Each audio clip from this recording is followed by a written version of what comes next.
तर या होत्या आतापर्यंतच्या महत्त्वाच्या हेडलाईन्स आणि मुलुक महाराष्ट्र या बुलेटिनची सुरुवात आपण करणार आहोत एका मोठ्या बातमीनं। बातमी आहे ओबीसींच्या राजकीय आरक्षणाच्या संदर्भातली।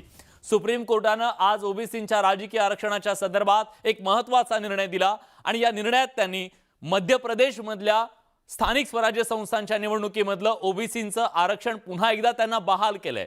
त्यामुळे जे मध्य प्रदेशला जमलं ते महाराष्ट्राला का जमलं नाही असा सवाल विचारला जातोय आणि या सगळ्या मुद्द्यावरून महाराष्ट्रातलं महाविकास आघाडी सरकार सध्या ओबीसींच्या टार्गेटवर आलंय। महाराष्ट्राला एक न्याय आणि मध्य प्रदेशला एक न्याय असं होऊ शकत नाही। हा सुप्रीम कोर्टाचा निर्णय सर्व देशाला लागू झाला। मध्य प्रदेश, कर्नाटक, ओडिशा सगळ्यांना तो लागू झाला। समजा निवडणुका जाहीर करायच्या आहेत आणि आरक्षण देऊन करायचे आहेत तर कोणत्या आधारावर ते आरक्षण तिथे देणार आहेत? मध्य प्रदेशमधील ओबीसींच्या राजकीय आरक्षणाचा मार्ग मोकळा झाल्यानंतरच्या महाराष्ट्रातील सत्ताधाऱ्यांच्या या प्रतिक्रिया। खरं तर महाराष्ट्र सरकारला सर्वोच्च न्यायालयानं ट्रिपल टेस्ट डेटा सादर करण्याचे आदेश दिले। त्याची पूर्तता महाराष्ट्र सरकारनं अद्यापपर्यंत केलेली नाही, पण मध्य प्रदेशातील शिवराज सिंग सरकारनं ते करून दाखवलं। कोर्टाच्या निर्देशानंतर मध्य प्रदेश सरकारनं वेगानं पावलं उचलली। दुसरीकडे महाराष्ट्र सरकार मागील अनेक महिन्यांपासून चाचपडतंय। मध्य प्रदेश सरकारनं ओबीसी आयोगाची स्थापना करून अहवाल तयार केला। इकडे महाराष्ट्रात मात्र वेळोवेळी ओबीसी आयोग बदलले गेले, त्याला निधी दिला गेला नाही। शिवराज सिंग सरकारनं निर्देशानुसार ट्रिपल टेस्ट पूर्ण केली, तर महाविकास आघाडी सरकार मात्र ट्रिपल टेस्टला सामोरं गेलंच नाही। मध्य प्रदेश सरकारनं ठराविक वेळेत इम्पेरिकल डेटा गोळा केला। महाराष्ट्र सरकारचे मंत्री मात्र केंद्र सरकारकडून इम्पेरिकल डेटा मागत राहिले। मध्य प्रदेश सरकारनं ओबीसींचं मागासलेपण सिद्ध केलं, तर महाराष्ट्र सरकार मात्र अद्याप कोर्टात हे मागासलेपण सिद्ध करू शकलेलं नाही। त्यामुळे जे शिवराज सिंग यांना जमलं ते महाविकास आघाडी सरकारला का नाही असा प्रश्न या निमित्तानं उपस्थित होतोय। लोकल बॉडी शहा इम्पेरिकल डेटा ट्रिपल टेस्ट पूर्ण केली आणि म्हणून या संदर्भातली परमिशन आम्ही देतो इतकं क्लिअर म्हटलंय। हेच आपल्याला करायला पाहिजे होतं। अजूनही ते करायच्या ऐवजी या ठिकाणी त्यांना लागू तर आम्हाला का नाही, सुप्रीम कोर्टाने लागूच केलाय, तुम्हीच करत नाही। तुमचा नाकर्तेपणा आहे, महाराष्ट्र सरकारचा नाकर्तेपणा आहे। हे केंद्राकडे डेटा मागत राहिले। केंद्राकडे डेटा हा कामाचाच नव्हता, हा राज्य सरकारने तयार केलेला डेटा होता आणि म्हणून आज जे बदमाशी केली हे झारीचे शुक्राचार्य आहेत, यांना ओबीसी आरक्षण द्यायचं नव्हतं, यांनी बेईमानी केली ओबीसी समाजाशी आणि आज सुप्रीम कोर्टामध्ये क्लिअर झालं। पण ओबीसी आरक्षणाप्रश्नी येणारं अपयश झाकण्यासाठी महाराष्ट्र सरकारचे मंत्री आणि महाविकास आघाडीचे नेते मात्र मध्य प्रदेशाच्या निकालातून महाराष्ट्राचाही मार्ग मोकळा झाल्याचं सांगतायत। पण लवकरात लवकर इम्पेरिकल डेटा कसा गोळा होईल हे मात्र कुणी सांगत नाहीये। की निवडणुका घ्या विदाऊट आरक्षण हा पूर्ण देशाला लागू झाला असं ते मध्य प्रदेशच्या जजमेंटमध्ये म्हटलंय आणि त्यामुळे हे जजमेंट हे पण सगळ्यांना लागू होईल। महाराष्ट्राला एक न्याय आणि मध्य प्रदेशला एक न्याय असं होऊ शकत नाही। डॉक्टर बाबासाहेब आंबेडकरांनी न्यायव्यवस्थाचं निर्माणच याच्यासाठी केली। इथे ओबीसींना आरक्षण मिळालं पाहिजे, त्यांचा न्याय हक्क मिळाला पाहिजे, याकरता आघाडी म्हणून तर आम्ही प्रयत्न केले आणि सर्वपक्षीय प्रयत्न केले, असं नाही पूर्णपणे प्रयत्न केले, सर्वांना बरोबर घेऊन प्रयत्न केले आहे। त्यामध्ये आघाडी म्हणून आम्ही सरकार म्हणून कुठं कमी पडलेलं नाही ही वस्तुस्थिती आहे आणि ती सर्वांना मान्य करावी लागेल। मागील जवळपास 6 महिन्यांपासून ओबीसींच्या राजकीय आरक्षणाचा तिढा निर्माण झाला। हा विषय कोर्टात गेल्यानंतर मध्य प्रदेश सरकारनं अवघ्या 4 महिन्यात ट्रिपल टेस्ट करत इम्पेरिकल डेटा गोळा केला, पण महाराष्ट्र सरकारला मात्र हे अद्याप शक्य झालेलं नाहीये। त्यामुळे महाराष्ट्रातील राजकारण्यांना खरंच ओबीसींना राजकीय आरक्षण मिळवून द्यायचंय की नाही असा संतप्त सवाल उपस्थित केला जातोय। Bureau report, news 18 Lokmat. दरम्यान मध्य प्रदेश सरकारनं प्रयत्न केले, योग्य प्रयत्न केले, डेटा गोळा केला आणि तो सुप्रीम कोर्टाच्या समोर ठेवला। त्यामुळे ओबीसींचं राजकीय आरक्षण परत मिळाल्याचं मध्य प्रदेशचे मुख्यमंत्री शिवराज सिंग चौहान यांनी स्पष्ट केलंय। संकल्प था जो विधानसभा में भी मैंने व्यक्त किया था कि हम चुनाव में जाएंगे लेकिन ओबीसी आरक्षण के साथ जाएंगे। आज वो संकल्प पूरा हुआ।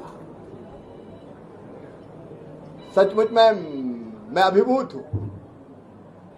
अंततः सत्य की विजय हुई। ओबीसी को भी न्याय मिला। यानंतरची बातमी आहे राज ठाकरेंच्या पुण्यातल्या सभेसंदर्भातली। राज ठाकरेंची सभा रद्द झाल्याची बातमी आली होती, पण ही सभा होणार आहे।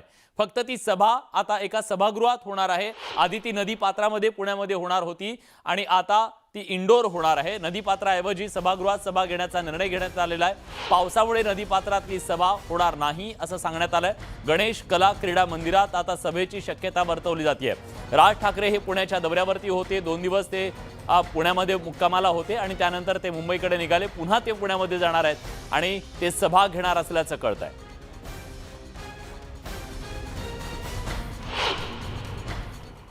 आदरणीय रावसाहेबांनी ठरवलं की सभा घ्यायची, ती सभा 100% होणार। आम्ही ज्या जागा मागितल्या होत्या, परवानगी मागितल्या होत्या, त्या परवानग्या सुद्धा आमच्या हातात आलेल्या आहेत, ज्या ज्या जागेत मागवल्या त्या, आणि त्यामुळे आम्ही सभा या विकेंडला 100% घेणार। अधिकृत वेळापत्र उद्या आदरणीय रावसाहेब ठाकरे मुंबईतनं जाहीर करतील। सभा पुढे होणार आहे, कधी होणार आहे, कुठल्या वेळेत होणार आहे, त्यामुळे आदरणीय रावसाहेब ठाकरे त्या ठिकाणी उद्या जाहीर करतील। 20 तारखेची परवानगी आम्हाला त्या ठिकाणची याला नदीपात्राची मिळाली, पण वेधशाळेशी आता आमचे अजय शिंदे तिथं झाले की 20 तारीख ते 23 तारीख पुणे शहराच्या आजूबाजूला पुणे शहरात मोठ्या प्रमाणावर पावसाची चिन्ह आहेत। त्यामुळे आम्ही त्या ठिकाणचं पत्र दिलेलं आहे की पाऊस किती मोठा पडेल आणि काय पडेल, आणि नदीपात्रात मोठा पाऊस पडला तर एकदम मोठं पाणी येईल त्या ठिकाणी। त्यामुळे त्या ठिकाणची सभा आम्ही त्या ठिकाणी पत्र दिले की आम्ही जागा बदलून निघाल्या। अजून 2 ठिकाणच्या परवानग्या आमच्या हातात आहेत, त्या उद्या सकाळी आम्हाला पुढे घ्यायची त्या ठिकाणी कळेल। 2 ठिकाणी आमच्या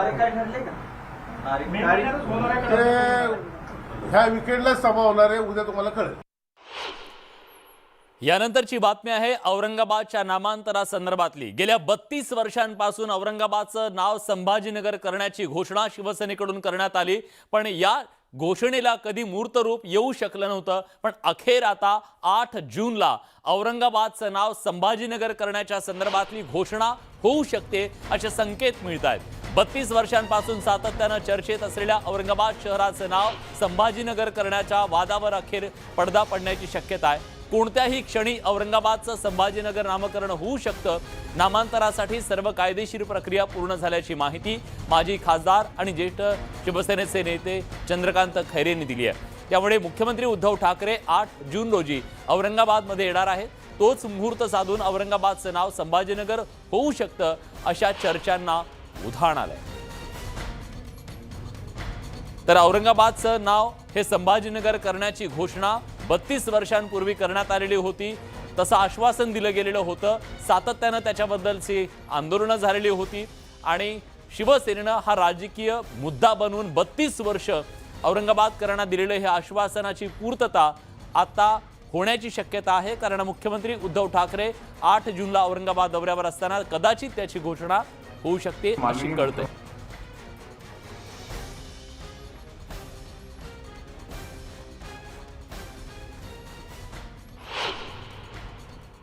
माननीय मुख्यमंत्री उद्धवजी ठाकरे साहेबांनी पूर्णपणे लिगली तयारी केलेली आहे, म्हणून त्यांनी सांगितलं की हे सगळं झालेलं आहे, काय प्रश्न नाही, आणि कधीतरी तुम्हाला कळेल की झालं म्हणून।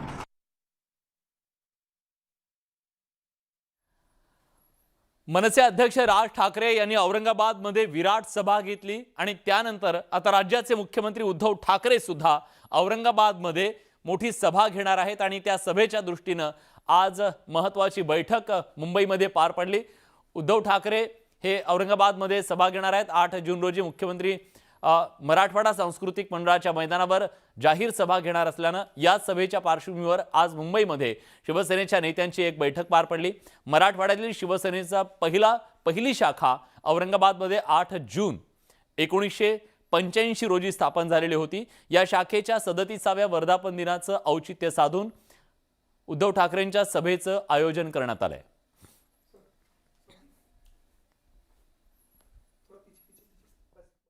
ॲक्च्युली मी आपल्याला या ठिकाणी सांगू इच्छितो, 8 जून हा आमचा शिवसेनेच्या मराठवाड्यातील पहिल्या शाखेचा वर्धापन दिवस आहे। 1985ला शाखा स्थापन झाली आणि त्याच्यानंतर तिथून संपूर्ण मराठवाड्यात शिवसेनेच्या शाखा स्थापन झाल्या, त्याला ते महत्त्व आहे। आणि हा गड माननीय शिवसेनाप्रमुख बाळासाहेब ठाकरे यांचा असल्यामुळे स्वतः उद्धवजींनी सुद्धा त्या भागामध्ये पूर्णपणे मराठवाड्याला लक्ष दिलेलं आहे आणि ती सभा त्या ठिकाणी फक्त वर्धापन दिवसाच्या निमित्ताने तो येत आहे. राज्यसभेच्या 6 जागांच्या निवडणुकीसाठीची चुरस आता अधिक वाढत चाललेली आहे, कारण या निवडणुकीमध्ये सर्व राजकीय पक्ष आपापले पत्ते उघड करतायत आणि राज्यसभेच्या 6 जागांसाठी होणाऱ्या निवडणुकीमध्ये विधानसभेतील संख्याबळानुसार भाजपचे 2, शिवसेनेचा 1, काँग्रेसचा 1, राष्ट्रवादीचे प्रत्येकी 1 उमेदवार सहजपणे निवडून येऊ शकतात. पण 6व्या जागेसाठी शिवसेनेनं महाविकास आघाडीतील अतिरिक्त मतांच्या आधारे दुसरा उमेदवार उभा करण्याचं जाहीर केलंय आणि या निवडणुकीत त्यामुळे चुरस वाढली आहे. राज्यसभेसाठी खुल्या पद्धतीने मतदान होत असल्यानं मतांची फाटाफूट होण्याची शक्यता कमी असते. अतिरिक्त मतांचं गणित निवडून येण्यासाठी पहिल्या पसंतीच्या 41.1 जवळपास 42 मतांची आवश्यकता असेल. शिवसेनेचे 55 आमदार आहेत, शिवसेनेकडे 13 मतं अतिरिक्त आहेत, राष्ट्रवादीचे 53 आमदार आहेत, त्यांच्याकडे 11 मतं अतिरिक्त आहेत, काँग्रेसकडे 2 अतिरिक्त मतं आहेत. त्यामुळे या अतिरिक्त मतांच्या माध्यमातून ती जागा जिंकण्याचा शिवसेनेचा प्रयत्न आहे. पण राष्ट्रवादी काँग्रेसनं याच्या आधीच संभाजीराजे छत्रपती यांना पाठिंबा देऊन एक प्रकारे गुगली टाकली आहे.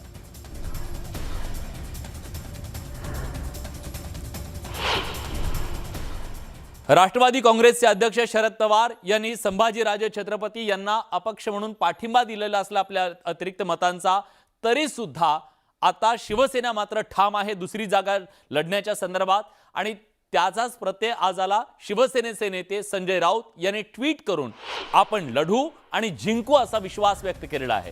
राज्यसभेच्या 6व्या जागेवरून संजय राऊतांनी ट्विट केलंय. शिवसेना 6वी जागा लढणार आणि जिंकणार असा निर्धार त्यांनी या ट्विटच्या माध्यमातून केलाय. महाराष्ट्रात घोडेबाजार सुरू करण्याची विरोधकांची ईर्ष्या दिसू लागली आहे. भ्रष्टाचारातून पैसा, त्यातून घोडेबाजार, हे दुष्टचक्र कधी थांबेल? 6वी जागा शिवसेना लढेल. कुणी कितीही आकडे मोड करावी, आकडे आणि मोड दोन्ही महाविकास आघाडीकडे आहे. लढेंगे जीतेंगे अशा शब्दात त्यांनी आपला निर्धार व्यक्त केला.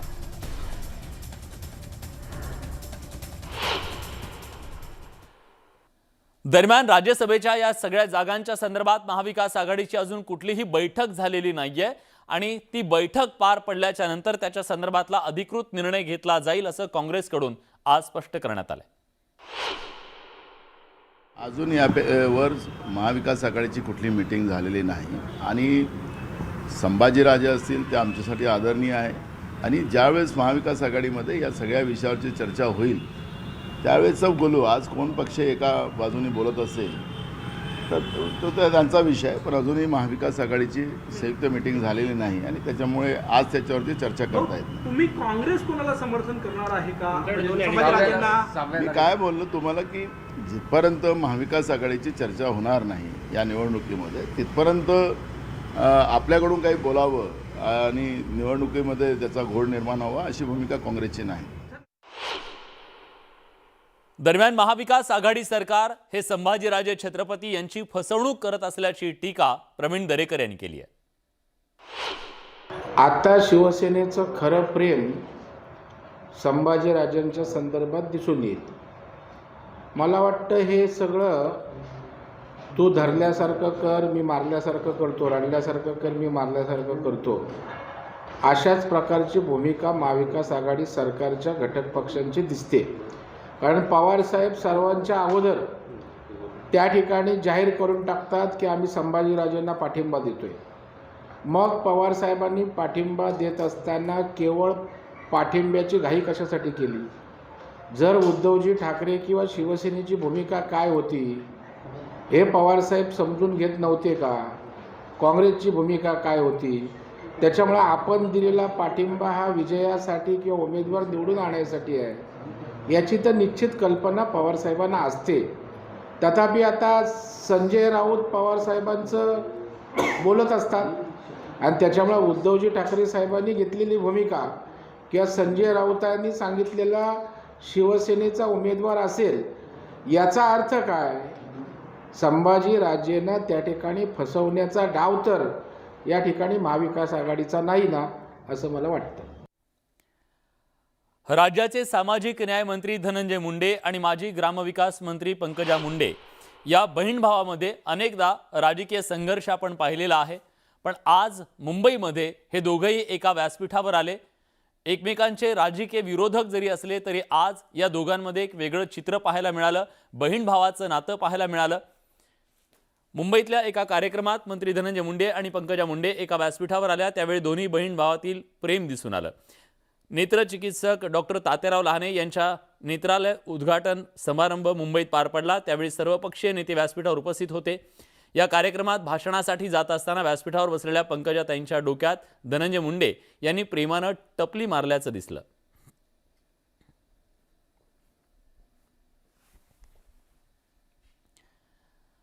महाराष्ट्राच्या राजकारणात गेल्या काही दिवसांमध्ये सातत्यानं द्वेषाचं राजकारण दिसलं. एकमेकांची उणीधुणी काढणं, एकमेकांना शिव्या घालणं, अशा प्रकारचे अनेक प्रकार झाले.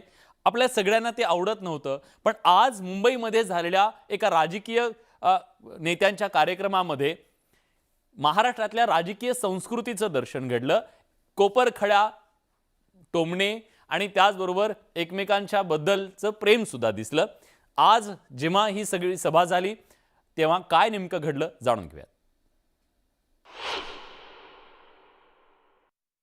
धनंजय मुंडे महाजनांच्या लेन्सेसमधून स्वतःला मोठं करत करत आज पवार साहेबांच्या लेन्सेसमधून बघण्याचं भाग्य खूप कमी लोकांना लाभलं. तर मला वाटतं त्यांचं मोठं भाग्य त्यांना त्या आमचे बंधू धनंजय मुंडे. अशा लेन्सेसच्या फोकसमध्ये आपल्याला यावं लागतं.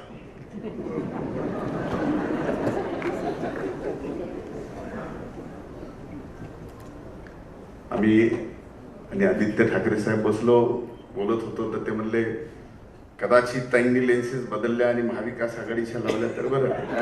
ते पण की व्यावहारिक असावं. मला कधी व्यवहार आयुष्यात कळाला नाही. हे आमच्या बाकी कुणालाही माहीत नसतं. ते माझ्या बहिणीला माहिती आहे. व्यवहार कळाला नाही, व्यवहार कळू शकत नाही. पंकजाताई आपले तर आपण मला लहानपणी म्हणजे माझ्या लहानपणीपासून ओळखता.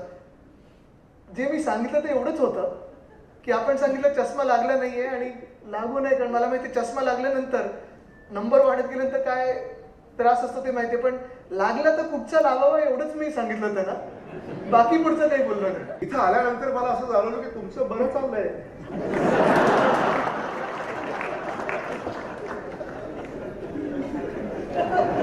आम्हीच बेजार आहोत. काहीही वाटत नाहीये. तेव्हा आता आम्हाला सुद्धा या पुढं काही वाटणार नाही. आणि म्हणून मला असं वाटतं की आता या घरोब्यामध्ये आम्हालाही सामील करून घ्या.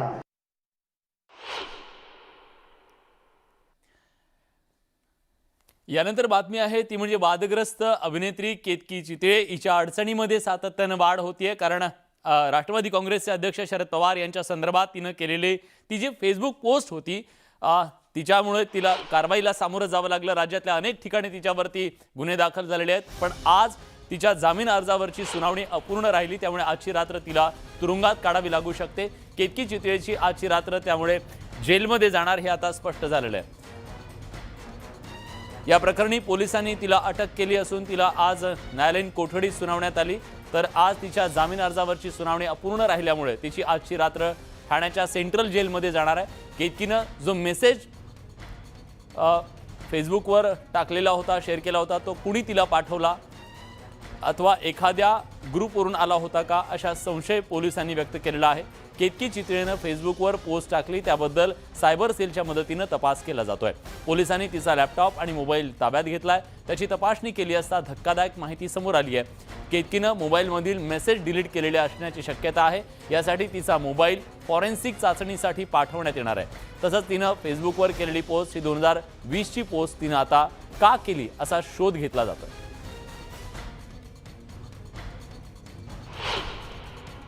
युक्तिवाद झाला नाही. आरोपीच्या वकिलांनी युक्तिवाद केल्याचा प्रयत्न केला आहे.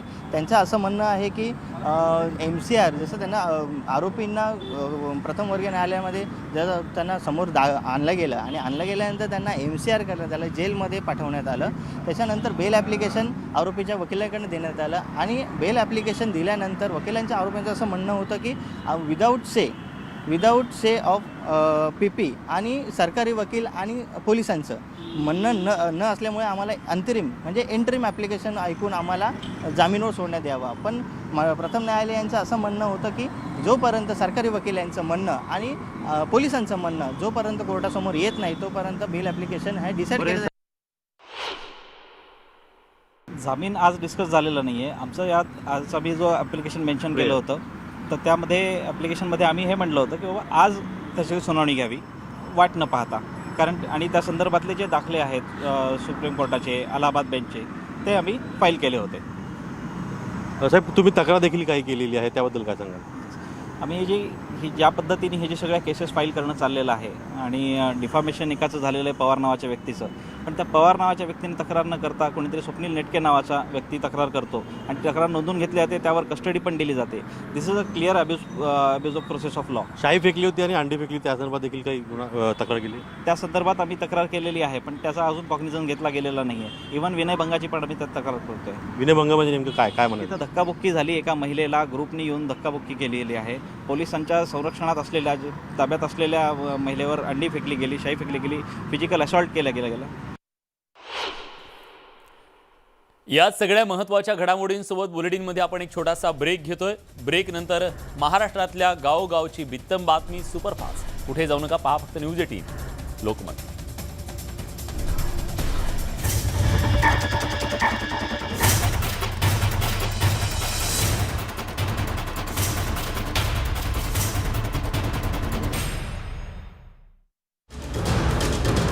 राज्यात ऊसाचा प्रश्न पेटला. न्यूज 18 लोकमतनं फोडली प्रश्नाला वाचा. ऊस जर शिल्लक राहिला तर शेतकऱ्याला आत्महत्या केल्याशिवाय दुसरा काही पर्याय नाही. कारखाने तर कायमचेच बंद आहेत. कारखाने सुरूच ठेवण्याचे मुख्यमंत्र्यांचे आदेश. शेतकऱ्यांचा बुलंद आवाज. न्यूज 18 लोकमत. यानंतर बातमी आहे राज ठाकरेंच्या अयोध्या दौऱ्याच्या संदर्भातली. राज ठाकरे हे अयोध्येच्या दौऱ्यावर जूनमध्ये जाणार आहेत. अगदी सुरुवातीलाच त्यांनी हा दौरा आयोजित केलेला आहे. 5 जूनच्या या दौऱ्याच्या अनुषंगानं त्यांना तिथं विरोध होतोय. उत्तर प्रदेशमध्ये भाजपचे खासदार ब्रिजभूषण यांनी त्याला विरोध केलेला आहे. दरम्यान या सगळ्या वादाच्या पार्श्वभूमीवरती मनसे आपल्या भूमिकेवर ठाम आहे. अयोध्या दौऱ्यावर कुणीही जाऊ शकतं, तर उत्तर भारतीय लोकही राज ठाकरेंचं मोठ्या मनानं स्वागत करतील. पण त्यापूर्वी जे हल्ले मनसेकडून उत्तर भारतीयांवर करण्यात आले त्या संदर्भात राज ठाकरेंनी आपली भूमिका स्पष्ट करावी अशी मागणी मनोज तिवारी यांनी केली आहे. माझ्या घरावरही मनसेकडून हल्ले करण्यात आले होते असंही ते म्हणाले. दुसरीकडे ओवेसींवरही त्यांनी जोरदार टीका केली आहे. देशाला तोडण्याचं ओवेसींचं काम असल्याची टीका त्यांनी केली आहे. त्यांच्याशी सविस्तर संवाद साधलाय न्यूज 18 लोकमतच्या वरिष्ठ संपादक प्रीती सोनपुरा यांनी. बीजेपी के नेशनल एग्जीक्यूटिव के सदस्य मनोज तिवारी जी इस वक्त हमारे साथ में। मनोज जी जो है उत्तर भारतीयों का एक चेहरा भी है और उन्होंने जो है दिल्ली की कमान भी संभाली थी। कई सालों तक जो है वो राजनीति में है। इस बारे में हम बात करते हैं, राज ठाकरे की जो बातें चल रही है उसको लेकर हम बात करते हैं मनोज तिवारी जी से। मनोज जी, क्या मानना है आपका, क्योंकि फिलहाल जो है कुछ बीजेपी के नेता जो है राज ठाकरे जो अयोध्या जा रहे हैं, उत्तर प्रदेश जा रहे हैं, उसका विरोध कर रहे हैं? देखिए, उत्तर प्रदेश सबके लिए खुला हुआ है, कानून का राज है, इसलिए किसी को किसी राज्य में जाने से तो रोका नहीं जा सकता, न कोई रोकने की नीयत है भारतीय जनता पार्टी की।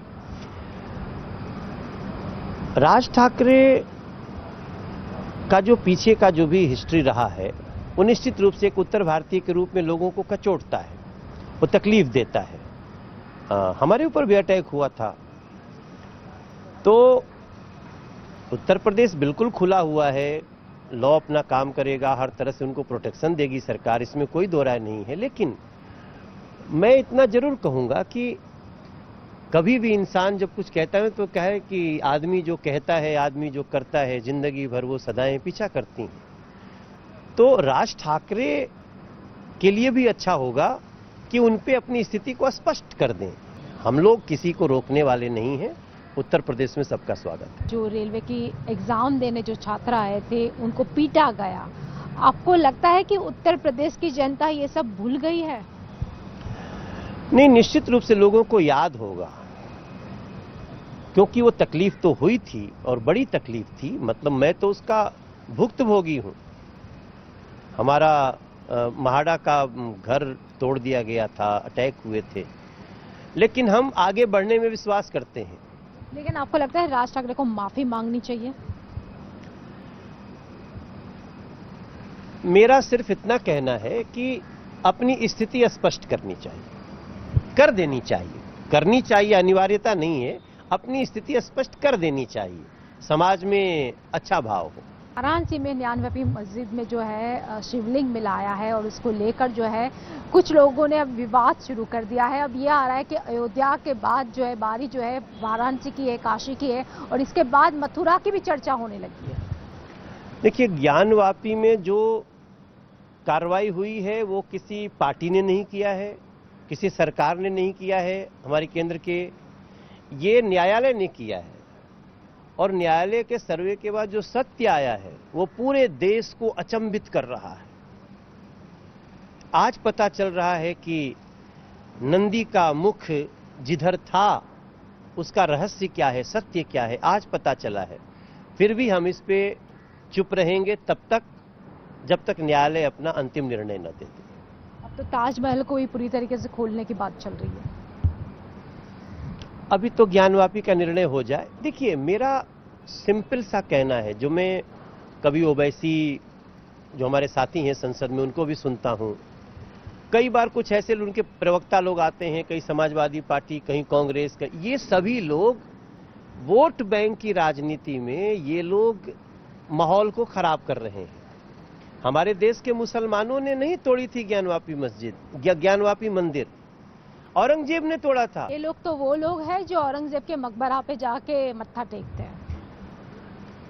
बहुत सारे ऐसे लोग हैं, लेकिन जब ये सच्चाई सामने आई है तो मुझे लगता है कि बहुत, इसमें इवन मुस्लिम समाज से भी बहुत लोगों की आंखें खुली हैं और वो लोग सोचेंगे कि किस तरह से हमको लड़ाने के लिए साजिशें रची गई।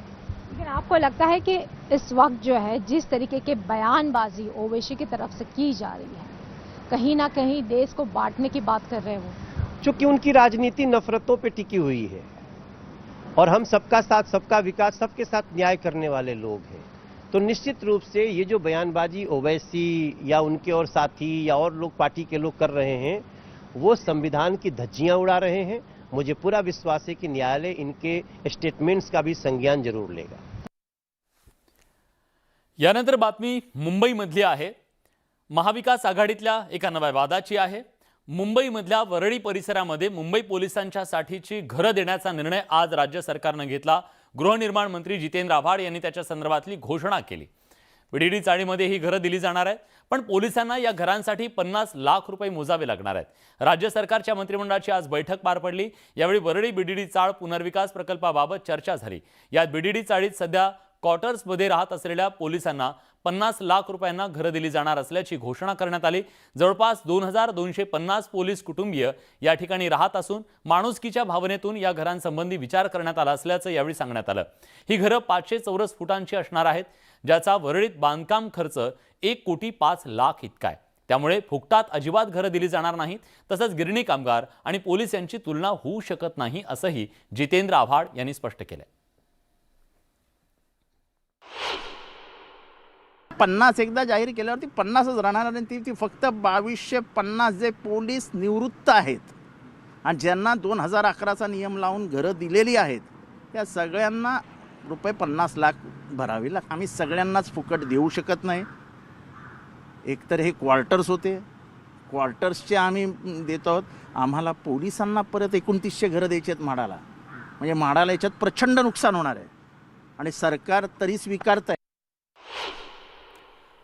दरम्यान पोलिसांना दिल्या जाणाऱ्या या घरांच्या किमतीवरून आता एक नवा वाद निर्माण झालेला आहे, कारण शिवसेना याच्याबद्दल नाराज असल्याचं कळतंय। घरांच्या किमतीच्या संदर्भात त्यांनी नाराजी व्यक्त केलेली आहे। 50 लाखांच्या किमतीवरून शिवसेनेत ही नाराजी दिसतेय। बीडीडी पुनर्विकासातल्या पोलीस परिवाराला 50 लाख रुपयांचा खर्च येणार असल्याचं गृहनिर्माण मंत्री जितेंद्र आव्हाड यांनी त्याची घोषणा केली। आदित्य ठाकरेंच्या मतदारसंघात जास्तीत जास्त बीडीडी चाळ येते, त्यामुळे शिवसेना या निर्णयाच्या बद्दल काहीशी नाराज असल्याचं कळतं।